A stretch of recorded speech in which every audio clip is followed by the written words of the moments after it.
Good morning all student.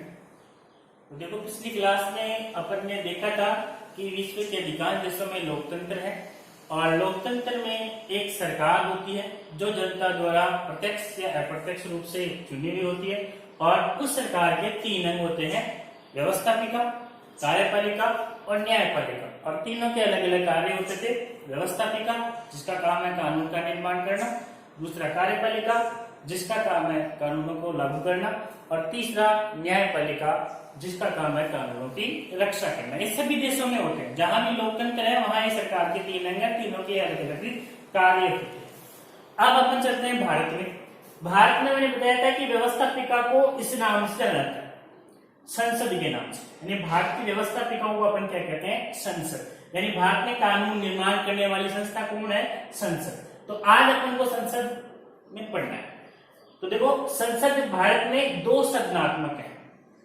एक सदन है लोकसभा, एक सदन है राज्यसभा। कुछ देशों में एक सदनात्मक भी है, लेकिन अपने देश की जो संसद है वो दो सदनात्मक है, यानी दो सदन है उसके, एक लोकसभा और एक राज्यसभा। और इन दोनों को संयुक्त रूप से संसद कहते हैं और इन दोनों का काम है कानूनों का निर्माण करना। अब देखो, अपन दोनों का तुलनात्मक अध्ययन कर लेते हैं, एक लोकसभा और एक राज्यसभा।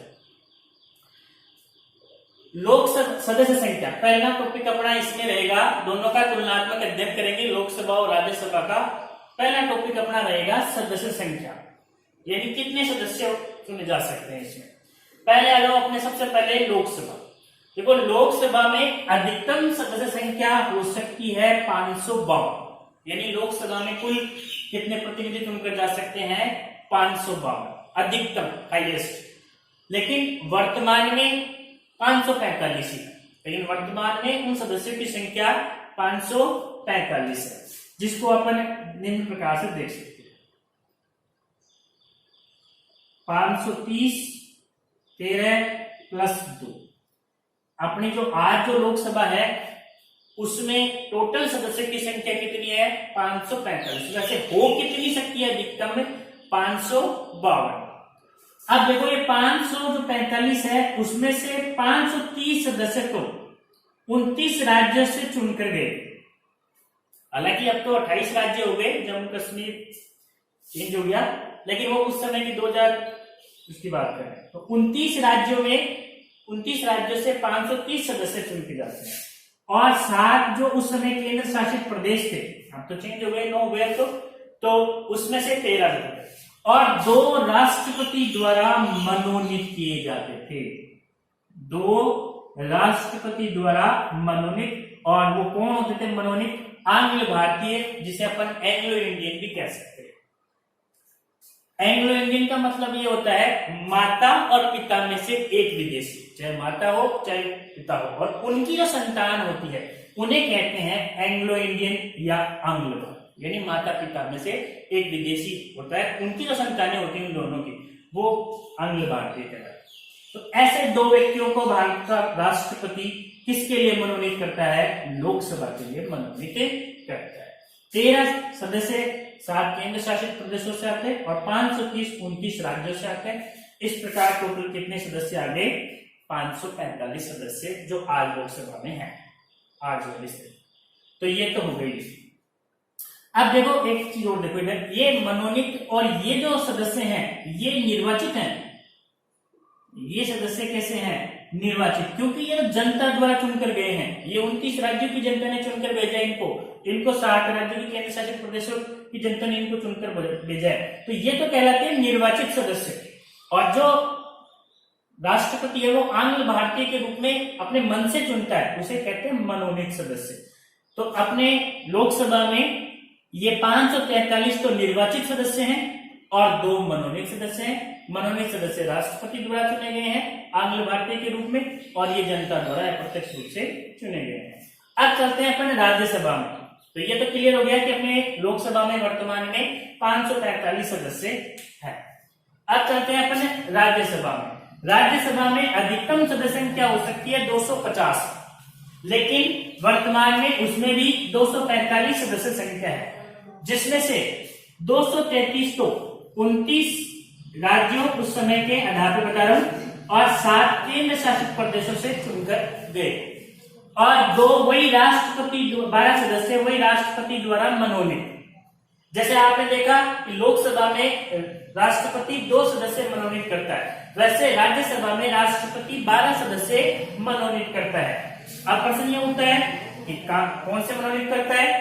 भारत में किसी भी व्यक्ति का साहित्य के क्षेत्र में, कला के क्षेत्र में, विज्ञान के क्षेत्र में या समाज सेवा के क्षेत्र में प्रसिद्धि प्राप्त हो, अच्छा योगदान हो, तो इन क्षेत्रों में से 12 सदस्यों को राष्ट्रपति राज्यसभा सदन के लिए मनोनीत कर सकता है। ये भी मनोनीत होते हैं,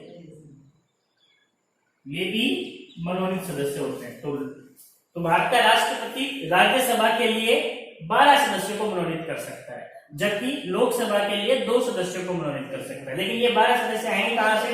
विशेष सेवा, साहित्य के क्षेत्र में अगर किसी का अच्छा योगदान है, कला के क्षेत्र में, कला में सब कुछ आ गया, विज्ञान और समाज सेवा के क्षेत्र में जिस भी व्यक्ति का अच्छा योगदान है, ऐसे 12 व्यक्तियों को राष्ट्रपति राज्यसभा के लिए मनोनीत कर सकता है।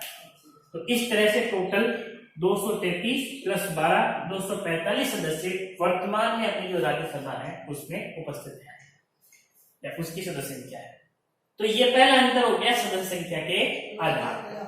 आपसे पूछा जाए कि भारत का राष्ट्रपति संसद में कितने सदस्य मनोनीत कर सकता है, तो संसद का नाम आते ही दोनों सदन आ जाएंगे, लोकसभा में 2 और राज्यसभा में 12, यानी टोटल कितने सदस्य?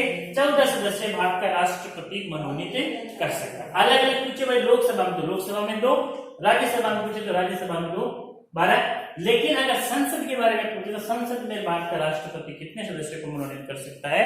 14 सदस्यों को मनोनीत कर सकता है। 2 + 12 = 14 सदस्य। तो ये पहला अंतर अपना हो गया सदस्य संख्या के आधार पर। अब दूसरा अंतर आ जाता है योग्यता के आधार पर। दूसरा अपन अंतर करेंगे योग्यता के आधार पर। देखो 3 योग्यताएं कॉमन होती है, चाहे वो लोकसभा का हो चाहे राज्यसभा का हो। भारत का नागरिक होना चाहिए, लाभ के पद पे कार्यरत नहीं होना चाहिए, और तीसरा न्यायालय द्वारा पागल और दिवालिया घोषित नहीं होना चाहिए। ये 3 योग्यताएं, चाहे आप लोकसभा में चले जाओ चाहे आप राज्यसभा में चले जाओ, दोनों के लिए आपको ये 3 योग्यताएं अनिवार्य है। इसके अलावा एक जो चौथी योग्यता है वो आयु संबंधी है, और उसमें अंतर यह है कि लोकसभा का अगर आप सदस्य बनना चाहते हैं या लोकसभा का आप चुनाव लड़ना चाहते हो तो आपको न्यूनतम आपकी आयु होनी चाहिए 25 वर्ष। 25 वर्ष से अगर आपकी आयु कम है तो आप लोकसभा का चुनाव नहीं लड़ सकते। 25 वर्ष से आपकी आयु ज्यादा है तो आप चुनाव लड़ सकते हैं। अधिकतम आयु अपने भारतीय संविधान में निश्चित नहीं की गई है कि अधिकतम कितनी आयु तक व्यक्ति चुनाव लड़ सकता है। अब राज्यसभा की बात करें, वो 3 योग्यताएं कॉमन है, इसमें भी आयु में अंतर है। इसमें 30 वर्ष की आयु न्यूनतम होनी चाहिए। लोकसभा के लिए न्यूनतम आयु 25 और राज्यसभा के लिए न्यूनतम आयु कितनी? 30 वर्ष होनी चाहिए। यानी 30 वर्ष के बाद में ही आप राज्यसभा का चुनाव में भाग ले सकते हो, चुनाव लड़ सकते हो। तो इस तरह योग्यता 3 योग्यता बता दिया मैंने। 3 योग्यताएं दोनों के लिए कॉमन है, एक योग्यता में अंतर है और वो है आयु संबंधी। आयु संबंधी में ये 25 वर्ष और ये 30 वर्ष। इसका चुनाव लड़ने के लिए कम से कम 30 वर्ष का होना चाहिए और इसका चुनाव लड़ने के लिए कम से कम 25 वर्ष का होना चाहिए। अब तीसरा अंतर अपन करेंगे कार्यकाल के आधार पर। लोकसभा सामान्यतः 5 वर्ष के लिए चुनी जाती है।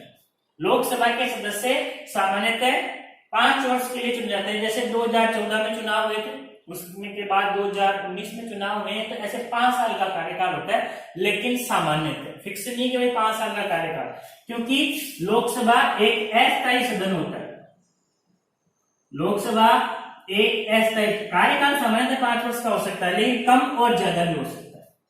सरकार बीच में गिर जाती है तो कार्यकाल कम हो गया, और अगर देश में कहीं आपातकाल की स्थिति बनी हुई है तो विशेष परिस्थितियों में लोकसभा कार्यकाल कुछ समय के लिए बढ़ाया भी जा सकता है। तो इस तरह ध्यान रखना, सामान्य तो 5 वर्ष का कार्यकाल ही होता है लोकसभा का और लोकसभा के सदस्यों का, लेकिन विशेष परिस्थितियों में कम भी हो सकता है और अधिक भी हो सकता है। कम मैंने बताया जब सरकार विश्वास मत को देती है तो उस स्थिति में सरकार मंग जाती है, तो ऐसे हो सकता है।